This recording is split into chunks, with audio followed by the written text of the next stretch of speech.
سلام كما يتنحو تافتواتن كبراتن تقاتل تدري تي في نسعى زدلنا لكم حالترتن وانا زيناتات كم تلمود حجنا لكم قريبنا لنا كتكتاتلنا عند عدمنا بكندي أرسنة وتاتهم كنفلم أبز حلفت شعات أوارح حاب تقرأي لعسرت تون وركي ببهلاو من قد ساريو نابيرو بانك آتاو كم استقبره تقليتو أبو تدراو كوليج حبرت مدرق سنلبناو حويت تخايدو محبر نرستات تقرأي علم لخاك أنا نرستات مخنيات بمقبار نتمزابلتي تعن أمن موحس زعلمه ناس آقل قالوت مرمراهيبوم دونالد ترامب زي حقاويان سدتنياتات نمس قواقو عسرا الشح سراحتنياتات كوسخو عزيزو نابزر زرو سجيرنا لنا مسألة توزيناتات بينيام حدش سناي مكتتال أبز حلفت شعات أواره حاب تقرأي للعسرت تون وركي ببهلاو من قد تاريو نابيرو بانك آتاو كمزخونة تقليتو غازيتا ريبورتر نسبتا منيستر معدن إثيوبيا ترحو أبزوتو حبريتا أبزت شعات أوار حزي بجت عامة إسران شدش سنتون ورك انتأكب اتي أستات فرقي مالتون للعسرت تون وركي كاب تقرأي ببهلاو من قد تعدينو نابيرو بانك آتاو كمزخونة يقليتوم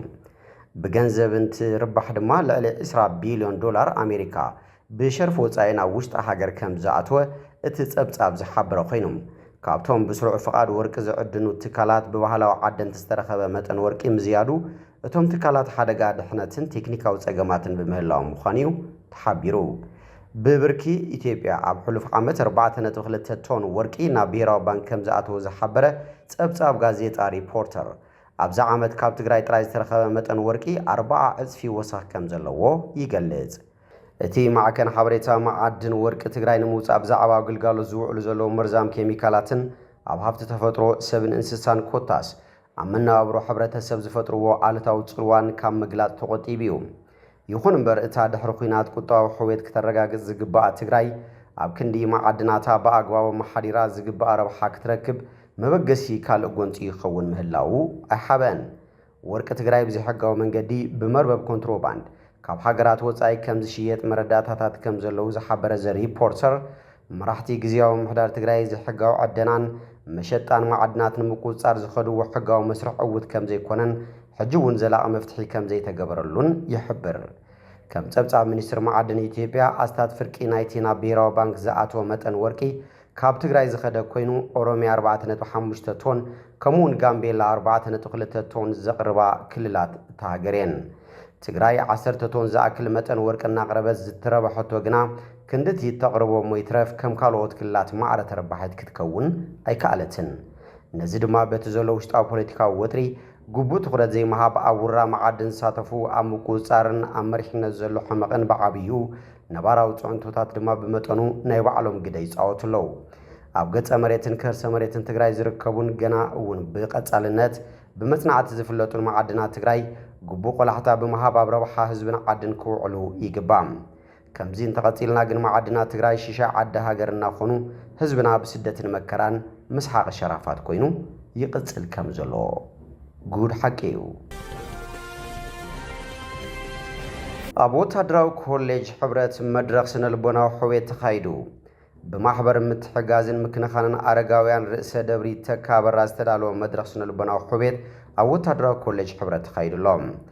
تي بروغرام سنلبناو حويت أبت انتتاو كينات تقراي من تهزبو من عدومن كبير واغان زخفو لجيغانو تقادل تتقرايو تواهيبوم أبت مدرق سنلبناوي حاسيان تتصاورنوتن بزبل الرئيسي حاطير صحف زقرو ممرك حساي ولد سلاسيم اتي اب تግራይ ዝተኻየደ ጄኖሳይዳዊ ኩናት ከቢድ ስነልቦናዊ ሓስያ ከም ዘብጽሐ ብምግላጽ ንዓድኹም ኢልኩም ዝተጋደልኩም ንምግዳልኩም ትርጉም እትህብዎ ኣለኩም ንስራሕኩም ወሰናይ ስራሕ ትርጉም ምሃብ ካብ ስነልቦናዊ ሓስያ ንምንጋፍ እቲ ዝዓበየ መንገዲ ምዃኑ ገሊጾምሎም ካብ ኩሉ ንላዕሊ ተጋዳላይ ምዃኑ ዓብዪ ክብሪ እዩ ዝበላ ኮሎኔል ሳባ ተካ ማሕበር ርእሰ ደብሪ ተካ በራ ኣብ ጎኒ ተጋደልቲ ኮይኑ ከም ዝሰርሕ ገሊጸና ኣለዋ ሊቀ ጳጳስ መንፈሳዊ ኮሌጅ ቅዱስ ፍሪሚናጦስ አቡነ ሰላማ ክሳቴ ብርሃን ቡጻ አቡነ ዮሐንስ ኣብቲ መድረኽ ተረኺቦም ድማ ሃይማኖታዊ ማዕዳ መሐላሊፎም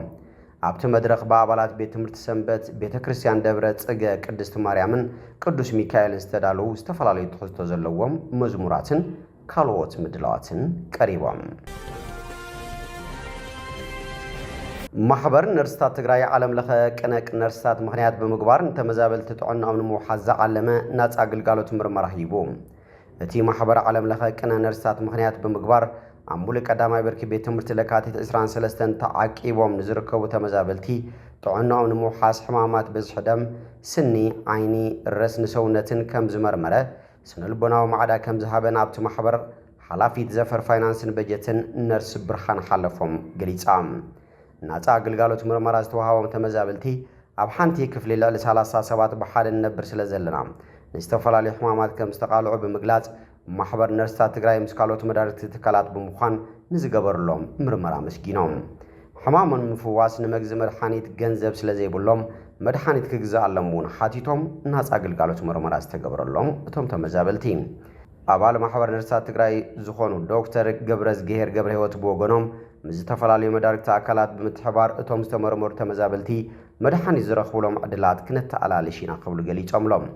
ተመዛበልቲ ወገናት ጥዕናኦም ውሕስ ንምግባርን ካብ መከራ ዝተረፈት ህይወት ንምድሓንን ኩሉ ክትተሓባበር ድማ ጻውዒት ኣቕሪቦም ዓለም ለኸ ቅነ ነርስታት ክሳብ ግንቦት 4 2017 ዓ.ም ኣብ ትግራይ ብዝተፈላለዩ ምድላዋት ከም ዝኽበር ነርስ ብርሃን ሓለፎም ኣገንዚበን ይብል ካብ ኤጀንሲ መራኸቢ ሓፋሽ ትግራይ ዝተረኸበ ሓበሬታ ዶናልድ ትራምፕ ዘይሕጋውያን ስደተኛታት ንምስጓጉዕ 20,000 ሰራሕተኛታት ክውሰኹ ኣዚዙ ፕሬዝዳንት ኣሜሪካ ዶናልድ ትራምፕ ጉዳይ ስደተኛታት ዝምልከት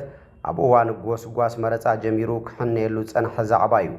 ካብ ዝተፈላለዩ ሃገራት ብሰንኪ ቁጠባዊ ድኽነት ጎንፅታትን ፖለቲካዊ ፀቕጥን ዝሳቀዩ ደቂ ሰባት ንኣሜሪካ ከም ምድራዊት ገነት ገይሮም ይርእይዋ ነይሮም ትራምፕ ዝወስዶ ዘሎ ተሪር ስጉምቲ ነዚ ኩሉ ተስፋታት ድማ ዘጸልምት ኮይኑሎም ዛጊት ሓራሳትን ነፍሰ ጾራትን ብሕማም ዝሳቀዩን ከይተረፉ ዝርከብዎም ሰነድ ዘይብሎም ስደተኛታት ብሓይሊ ሰጊጉሎም ሕጂ ድማ ነዚ ናይ ምስጓግ ፖሊስታቱ ዘጠናኽር ሚኒስትሪ ድሕነት ሃገር ዝሕግዙ ብውሕዱ 20,000 መኮንናት ክውሰኹ ኣዚዙሎም እቲ መምርሒ ብዓርቢ ዝወፀ ኮይኑ ኣካል እቲ ሰነድ ዘይብሎም ስደተኛታት ባዕሎም ንኽስጎጉ ንምትባዕ እቲ ምምሕዳር ዝሓንፀፆ ውጥን እዩ ትራምፕ ኣብ ዘርግሖ ቪድዮ ካብ ኣሜሪካ ዝወፅሉ መንገዲ ብዝተኻእለ መጠን የቕልሎ ከም ዘሎ ገሊጹ መንግስቲ ፌደራል በረራታት ናይቶም ብወለንቶም ክወፁ ዝመረፁ ሰባት ክምውሉ ምዃኑን ከመተባብዒ ከም ዝኽፈሎምን እቲ ፈጻሚ ትእዛዝ የመልክት እንተኾነ እቲ ትእዛዝ እቲ ኣብ ክፍሊ ድሕነት ሃገር ዝግበር ወሰኽ ሰራሕተኛታት ብኸመይ ከም ዝምወል ኣይጠቐሰን ብቐንዱ ኣብዚ ሕጋዊ ስደት ዝሰርሕ ንኡስ ክፍሊ ኢሚግሬሽንን ጉምሩክን ኣብዚ እዋን እዚ ልዕሊ 21,000 ሰራሕተኛታት ከም ዘለዎ ይፍለጥ ካብዚኦም እቶም 6,100 ናይ ምስጓጉ ሰራሕተኛታት ክኾኑ እንከለዉ ልዕሊ 750 ድማ ተሓጋገዝቲ ከም ዝኾኑ መርበብ ሓበሬታት ትካል ይሕብር እቲ ፕሬዝዳንት ሰራሕተኛታት ንምውሳኽ ዘቕረቦ ጻውዒት ምምሕዳሩ ሰነድ ዘይብሎም ስደተኛታት ካብ ኣሜሪካ ክወፁ ንምግዳድ ዝተፈላለየ መንገድታት ኣብ ዝኽተልሉ ዘሎ እዋን እዩ ኣብዚ ሰሙን ጸሓፊት ትካል ክሪስቲን ኖኤም ብወለንታኦም ካብ ኣሜሪካን ዝወፁ ሰባት $1,000 መታወቂያ ከም ዝወሃብን ንበረሮኦም እውን ከም ዝኽፈልን ኣፍሊጣ እዮም ትራምፕ ናይ መበል 18 ክፍለ ዘመን ሕጊ ተጻባእነት ኣልየን ኢነሚ ኣክት ተጠቒሙ ብገበናዊ ንጥፈት ዝኸሰሶም ቬንዙላውያንን ስደተኛታት ንምስጓጉ ዝገበርዎ ጻዕሪ ሓዊሱ ብዙሓት ኣገባባቱ ብቤት ፍርዲ ተኣጊዶም ይርከቡ ገለድያኑ እቲ ፕሬዝዳንት ዝኽተሎ ዘሎ ኣገባብ ምስጓጉ ስደተኛታት ሕጋውነት ዝጥሕስ ኮይኑ ረኺቦም ኣለዉ ትራምፕ ነቲ ንነብሱ ናይ ምስጓጉ ተበግሱ ውጥን ናብ ዓድኻ ምምጻእ ክብል እዩ ዝገልጾም ትራምፕ ኣብ ኣሜሪካ ዝጸንሑ ዘይሕጋውያን ውጻእተኛታት ፋይናንሳዊ መቕጻዕቲ ምምንዛዕ ንብረትን ደሞዝን ማእሰርቲ ከምኡውን ሃንደበታዊ ምስጓጉን ዝርከብዎም መቕጻዕትታት ከጋጥሞም እዩ ይብል እምበር ከስፍትዋትን ክቡራትን ተኸታተልቲ ደደቢት ቲቪ ንሳዕ ዘዳልናልኩም ዜናታት እምበር ነዚኦም ይመስሉ ስለትምክታልኩም ኣመስጊና ብካልኦት ክሳብ ንራኸበ ሰሰናይ ንዓኹም